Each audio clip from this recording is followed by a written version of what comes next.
wanting to spice things up in the bedroom. So how do y'all do that? So if I'm in a relationship with a man and I allow a woman to give me, is that cheating? Should she tell him? No.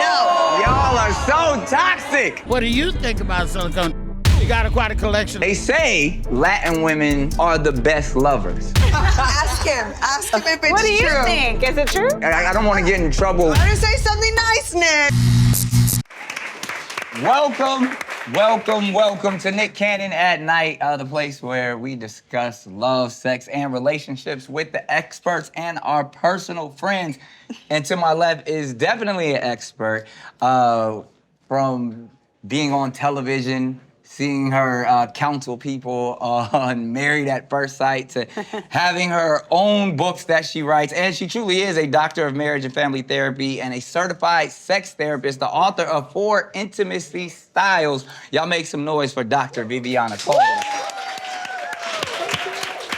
Thank you for being here. Thanks for having me. And to my right is a DJ, radio personality, podcaster, and mother of 3 of my children.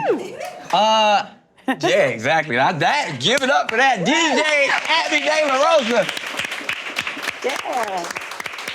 Is it DJ Abby De La Rosa there or just Abby De La Rosa? Did we drop the DJ or are we rocking with the DJ? You know, it's Abby De La Rosa today. There it is. Abby De La Rosa today. All right, so this should be fun. And everybody got their drinks? Everybody got drinks up?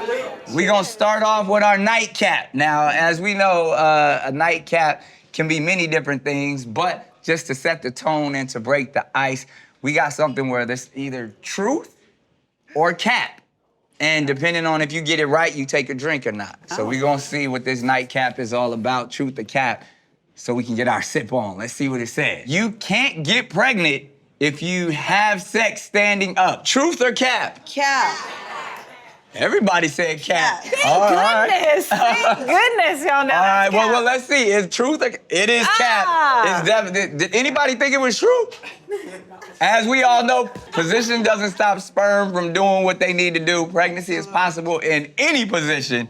So there you go, everybody. If you thought that was true, you crazy. We're gonna drink anyway. Yeah, we're gonna drink because we were all right. All right, so let's see who can help.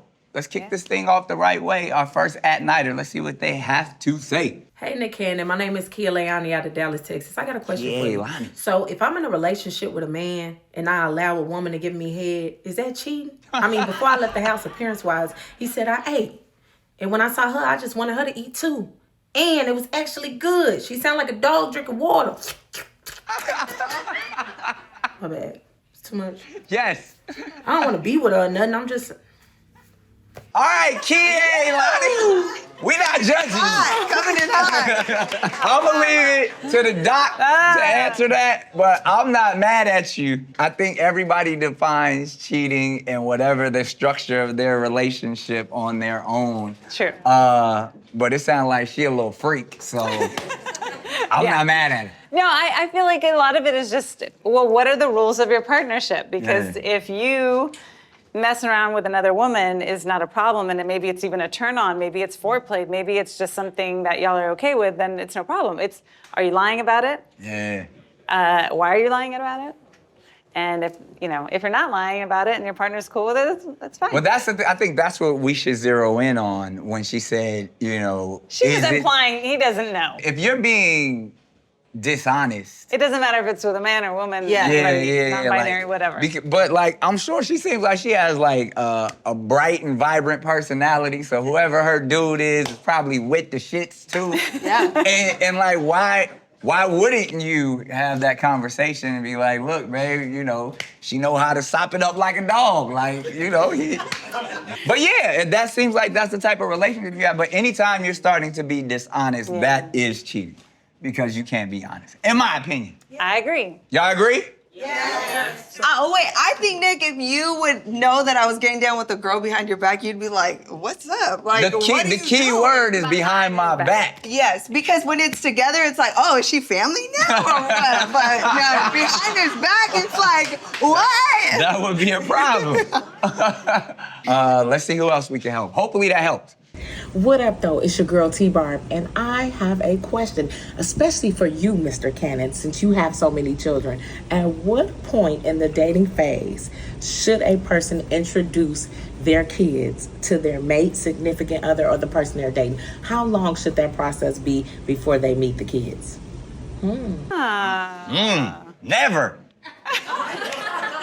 I mean, I'm joking, but I think that's such a serious step that unless you plan on that person being in your children's life for a long, extended period of time, like you're gonna marry that person, you feel like that's gonna be your family, therefore you wanna introduce them to your family, because obviously, as we know, children are super impressionable and they are super attached. As somebody who actually, not only, like she said, have a lot of children, so I'm very sensitive to that, but then being a kid that I grew up in a scenario where I would get attached to like my mom's boyfriends and stuff like that, and when she would break up, I felt like he broke up with me too. Yeah. So in my mind, I obviously always have tried to be really cognizant of that, of just protecting the children. But that's my opinion. You're the expert. What do you think? So here's the thing. I tend to agree with you, and it's so serious sometimes that court orders will tell you when you can. Some people will say, look, that you need to be dating with somebody for at least 6 months, a year, before introducing the kids. So it can be one of those things where people are taking it very seriously. If you're not taking it seriously and you're introducing them to just about everybody, what is the message that you're wanting to get across? And what message do you think that they're actually getting? I think for a lot of people, it could be out of convenience. They just are like, well, I don't want to, they're coming over. I don't want to have to ask you to leave or ask them to go somewhere else. So I think if you're not being conscientious about it, chances are somebody's going to get hurt and it's going to be the kids. Age is a big factor as well. Oh, that makes sense too. You know what I mean? Because there's certain age groups, I think, especially like if you're thinking from like 5 to 14, that's a very impressionable age. Like once they're like teenagers and they're grown and they well, sometimes teenagers will say, well, if I can't date, you can't date. Right. Yeah. They have a big say in it and they can cause more problems. What do you think? Being that I have a partner and co-parent with somebody who has many different children's mothers, I have made it a point we have a grown-up conversation where if this person means a lot to you, we can, because I also don't want to just shield our children from the fact that they do have siblings from other women. So we've had conversations where it's like, okay, keep our children private. They already have to integrate and get to know other women in a respectful manner when their siblings are around. But if this person is just like a fling or a fun time, I would just rather keep it very private and away from all those types of situations. So if they have siblings through them, then maybe it's worth it. Family. Otherwise, maybe not. Yeah, like that. I think she's saying because it's already a challenging situation, to bring in someone who's not gonna be part of the family is almost like a no-no. That's why I say I joke when I say never, but like my goal really is like my kids already got to go through enough.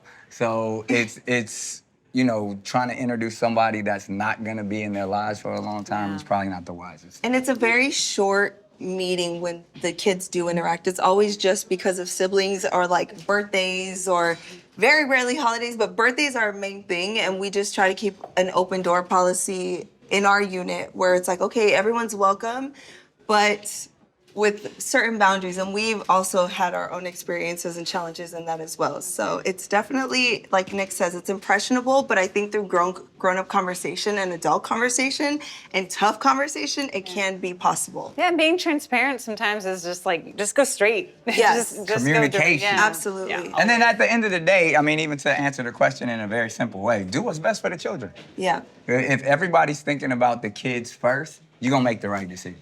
Yeah, until they tell you, I don't want to meet anybody you're dating, and you're like, But I mean, if that's what they say, like, even there was times, like I said, I got 14-year-olds now.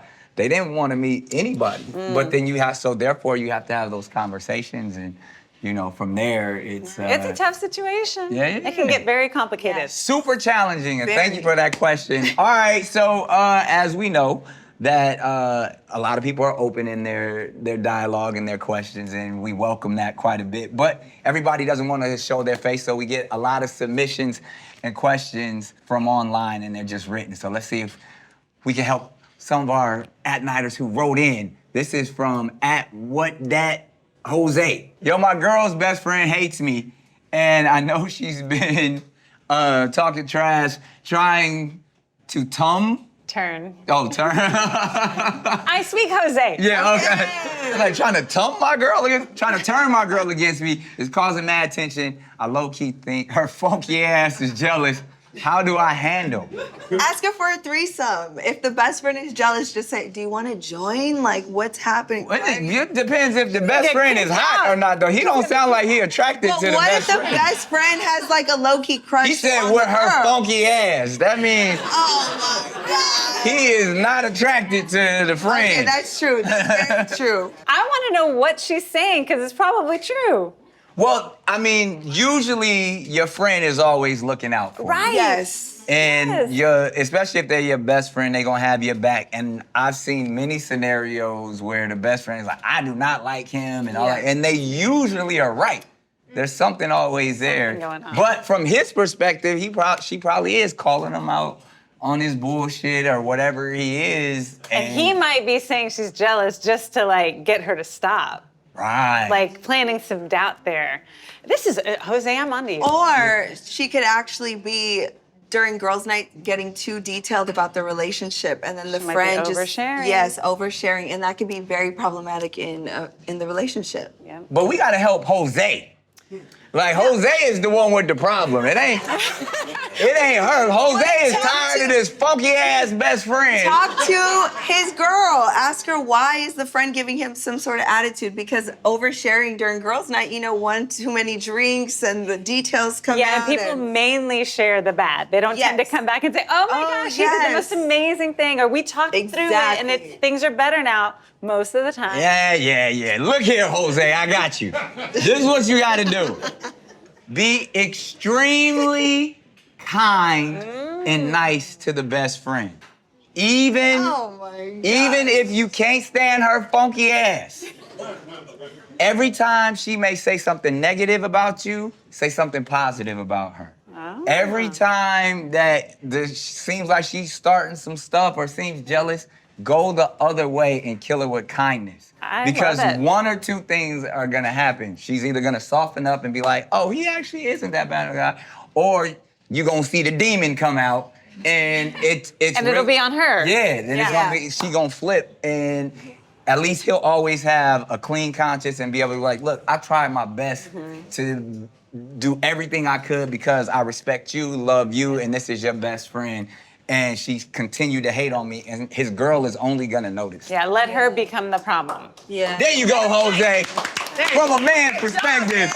Nice. It's interesting. So, Houston, Texas. Yes. Born and raised. Born and raised. And I mean, just so I can understand your ethnicity or your background together is. I'm first generation American. My mom is Mexican. My dad is Colombian. Okay, so I am sitting in between two Latinas. Yeah! Where's the tequila? And I say that to say because, and obviously in the 4 intimacy styles, they say that Latin people are the best lovers. Is that true, Doc? I mean, 100%. Ask him if it's true. What do you think? Is it true? I don't want to get in trouble based off of because there's. You better say something nice, Nick. No, absolutely. But I believe Latinas are so passionate and It can go both ways. Strong lovers. We're gonna talk tonight. That it always turns into amazing physical love. So that passion also turns into their great nurturers and caregivers. Yeah. So there's a lot of passion there. We can use it for good and we can use it for evil. Yes. It depends how you like your spice, is what I'm saying. Yeah. If I had to stereotype, it's like there's so much passion and emotion and just a mixture of and I'll be like, I'm with it. I'm taking this very personal. Why? That's a good that's a good that's a good thing. Okay, now. Because other cultures, for whatever reason, and that's why I'm asking the They question. can kind of hold things in. Yeah, and hold back. And I think feel like typically Latin women are gonna just let it all out there. However they feel, they gonna let you know. And if they want it, when they want it, you better give it to them. And that can be. or they go. That's a beautiful thing. And I don't know if it has anything to do with the intimacy styles, but I remember we were talking before, you're saying like, when you know what you want, yes, that can actually heighten the sexual But there are a lot experience. of couples, Latino or otherwise, that don't really know how to spice things up. Everybody talks about like spicing things up and wanting to spice things up in the bedroom. So how do y'all do that? Like I said, there's no problem. It's there. I think It's very much there. Been attracted since day one, you know what I mean? And I think we've even talked about this before. It's like, if it's not there from the gate, it's gonna be very hard to even tap into intimacy style. Sure. The first thing you have to be is truly attracted, and you have to have chemistry. So Do y'all we've ever never had that. We never had an issue. wanna So know. on my end, you can ask her. Tell me. Talk to her. Tell me. Do y'all ever share fantasies? Do you ever talk about that? I'm too old for fantasies. Nick is I'm in my 40s. Nick, can I share your like intimate style, Nick? A little bit? Can I give like a little? Yes. Go for. I don't know who would want to hear this, but sure, go ahead. Clearly, the doc doctor wants does. to hear it. Nick isn't a very much like talker. He's a doer. So when Nick, I always say that if I say one thing, Nick will deliver the very next day. Like I'm a pleaser. Yes, Nick doesn't just He's a talk. giver. We don't talk about fantasies. Nick is like, oh, that's what you want to do? You want to have sex on the balcony on like a hotel? Hey, you're giving up too much information. Like, book it, this, that, and the third. Like he's very much really that way. common fantasy, and not a lot of people actually do that. But, Right.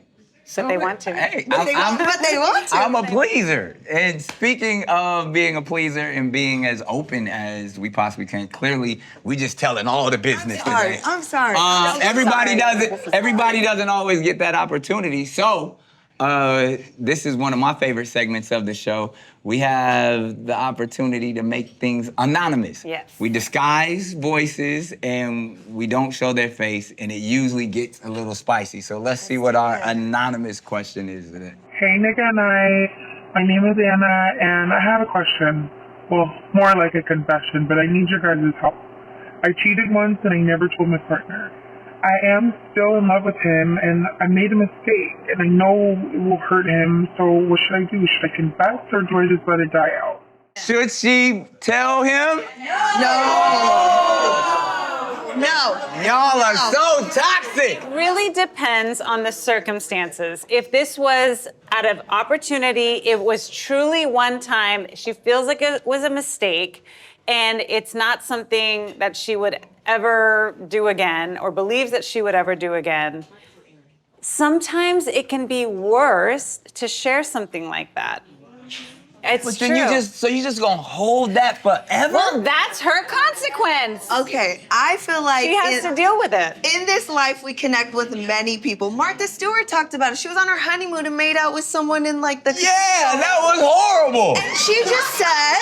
She said we connect with many people, and I believe that. Like baby, I only connect with you right now. Well, thank you. But The camera's I off. will say this. I feel like sometimes you come across somebody and there's an instantaneous connection, and that could There's be not physical. nobody is denying that. The question at hand No, is we're don't say talking it. about character.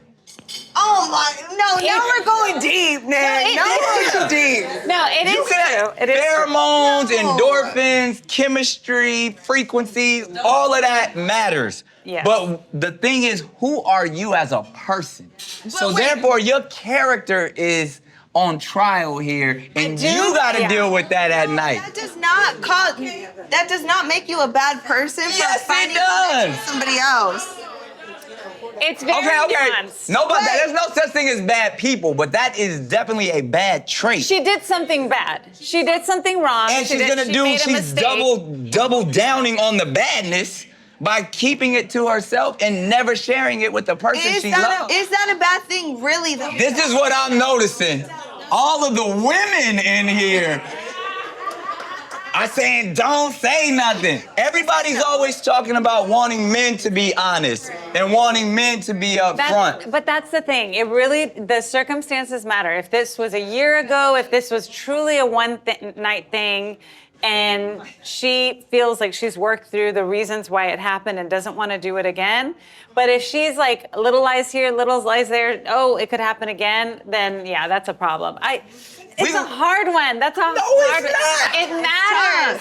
We don't know the relationship history because he could have cheated on her or they could have just been in an unhappy place. We don't need to know all of that. Yeah, if you cheat on me, I'm cheating on you. That's how it's going down. Oh, you trying to get your lick back. Baby, listen, Two wrongs don't make a right. I'm saying if it's let me clarify. If it's a monogamous couple, because we ain't monogamous clearly. So if it's a monogamous couple, I feel like the honesty definitely should be like, okay, if you've cheated on me, the lick back is I cheat on you, and then but that's toxic. That never works. You don't match energy. You got to set the standard. No, you can't do that.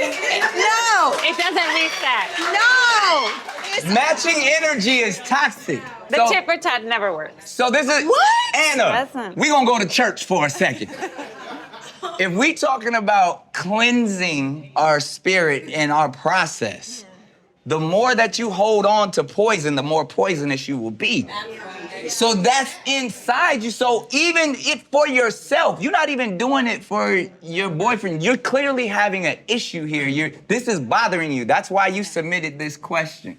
So the only way that your spirit will get over this is if you become honest and release that to your partner. And be ready to deal with the consequences. Absolutely. Yeah. Absolutely. Yeah. If it's a monogamous situation. Hallelujah.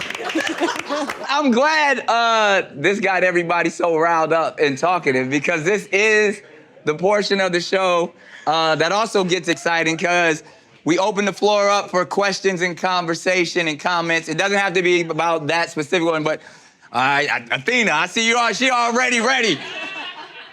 Okay, so I had read somewhere that men fall in love through the release of a hormone called vasopressin, which is released when you stress a man out. Why do I have to be toxic in order to make a man fall in love? That is a good question. Why do women have to be toxic, Doc? I think for a lot of men, you won't show up on their radar unless you are competing with all the other things that they hold dear. Money, family, jobs, fun, the other boys. So you might feel like you have to take it up a notch just to show up on their radar. And unfortunately, that can feel stressful to you. You can't sustain that though. And talking about matching energies, if that's what it takes to show up on his radar, you don't want to be on it.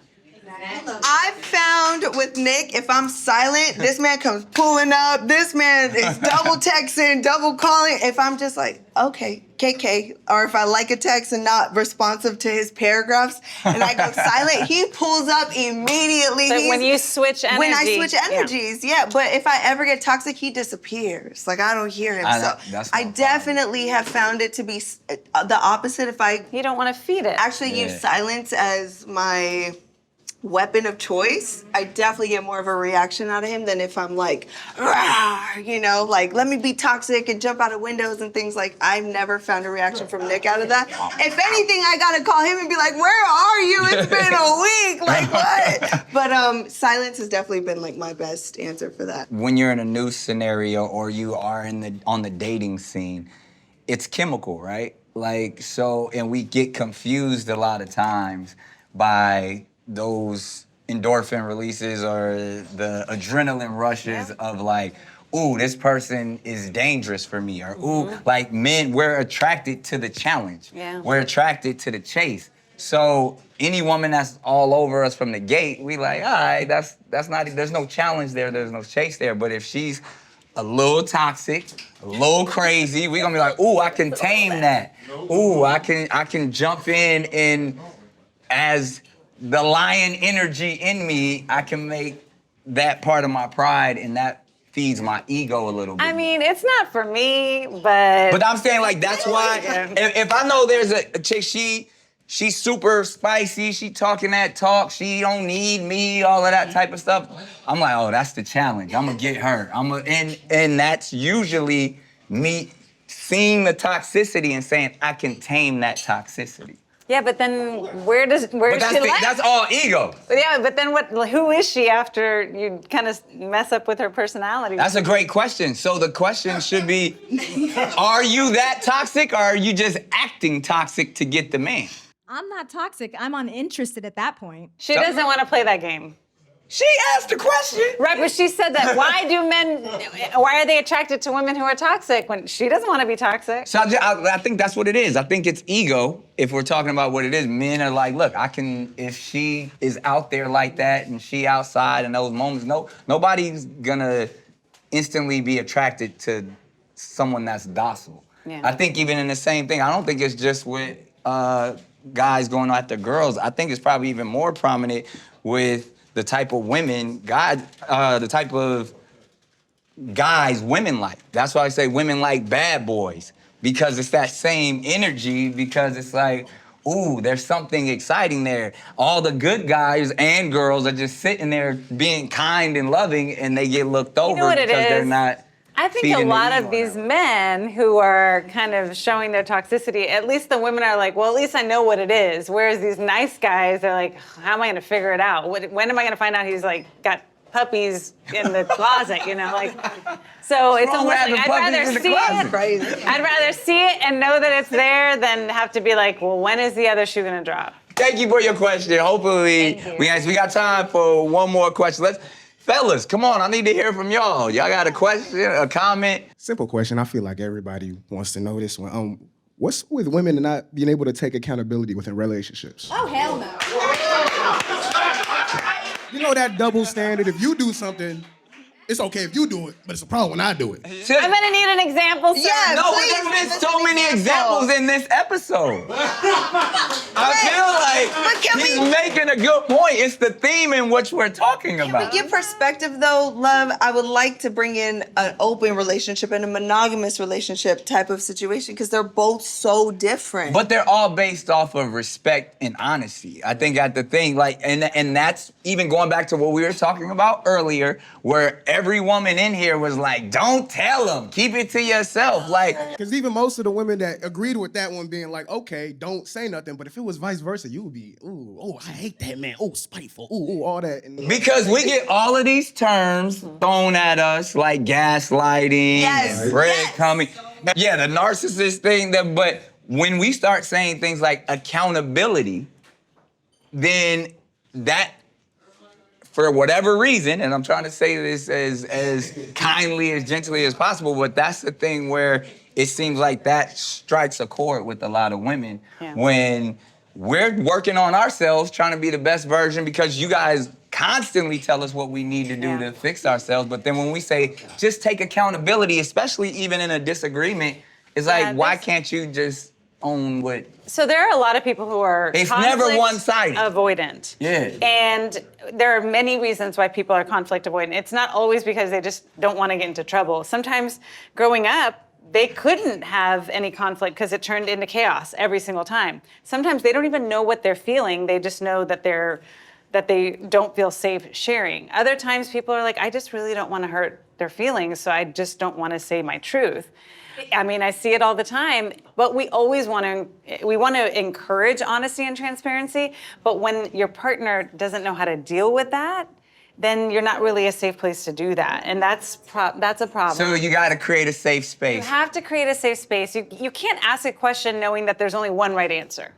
But again, if we're specifically, because you talked about some very important things, like specifically like honesty, creating a safe space. But the key thing I believe most men want is to know that this is an equal balance scenario. Therefore, that's why we ask for accountability, because we get called out on our shit all of the time. And we either have to say, either we're gonna lie about it and try to be manipulative, or we gotta accept it. But when we attempt to say, but look, this is how I feel, because it's not easy for us to emote, it's not easy for us to share. So then when we're asking for the same accountability, we don't You don't get it back. We don't get it back. At least, No. and I'm generalizing you're supposed right to be now. the man. You're not really supposed to like put up a problem with that because you got to let a woman be a woman and let a man be a man. But there's an extent though. You feel me? It gets to that point where it's like, okay, like on the respectability thing. When you with a partner, I want that that understanding that we both on the same page, that equal opportunity respect. I don't need you on your knees. I was wrong and all that extra stuff. It's just the accountability, just the awareness of it.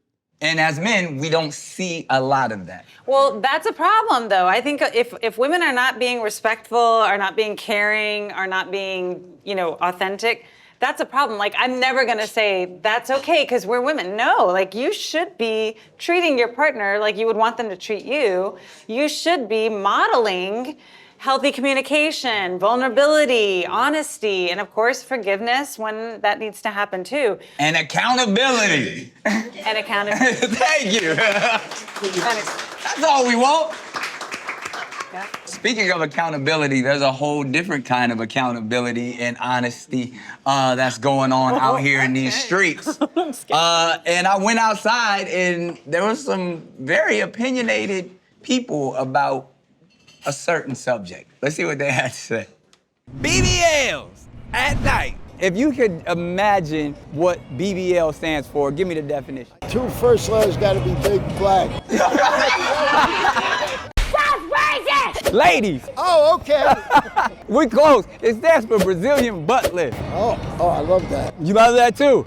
I love anything, man. You like what like you. You trying to put something on it. When you get older, man, you can't be too picky, you know what I mean? BBLs, how do we feel about those? Depends on how it looks. How it looks? Are there some bad looking ones out there? Yes, especially here in Vegas. What does it usually look like, an old bag of laundry? Tag's a little too low. Would you ever get one? No.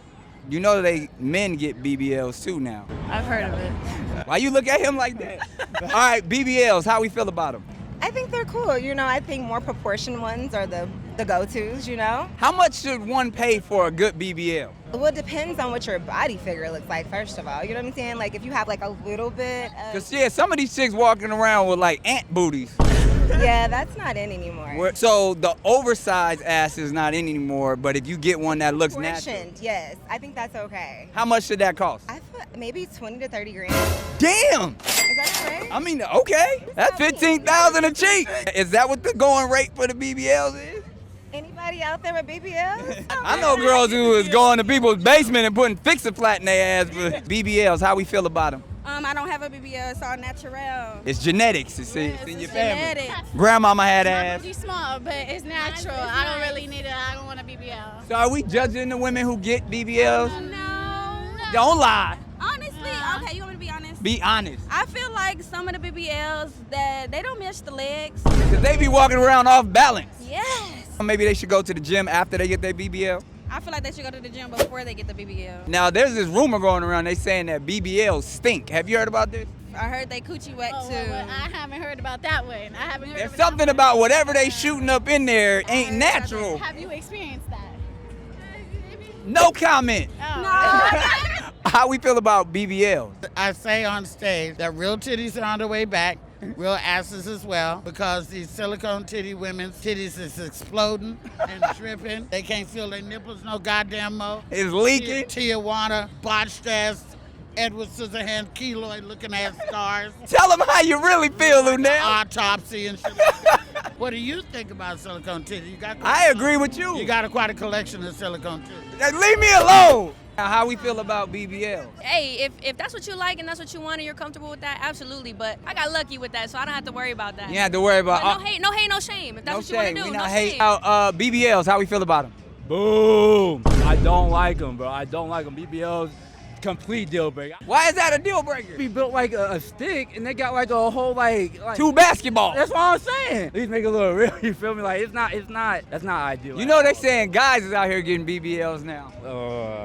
If there's one thing that you can enhance or change about yourself, what would it be? I know y'all see my jaw, bro. I know y'all see my jaw. I wasn't gonna say that. Your chin is long as the mother bacon strip. We were joking. He had a good time. So, Doc, I mean, obviously, we had a lot of fun out there, but there's a lot of different opinions about BBLs, and you coming from Texas where everything is bigger in Texas, and I feel like that's one of the spots where we first started seeing like BBL action and like trying to be like the women in the Houston strip clubs or the Miami strip clubs, Atlanta. How do you feel about it specifically from a professional standpoint? I only hear about it when it didn't go well. And things like they flipped, like that happens a lot. Yeah. But otherwise, I think people are very happy with them. I feel like they've mastered it now, though. Yes. Like, it's almost like one of those things, like, if you can't really tell, then there's nothing wrong with it. But, like, the ones, to your point... Some people want you to be looking. They want it to be out there. And, I mean, that can be the same way with, hair and eyes and breasts and, I mean, your clothing. Fellas, do we like BBLs? No. It's a new thing. Oh, my goodness. So you rather have a little booty that go to the gym? Natural. Okay, but not everybody has natural shape that they want. Then have a good personality.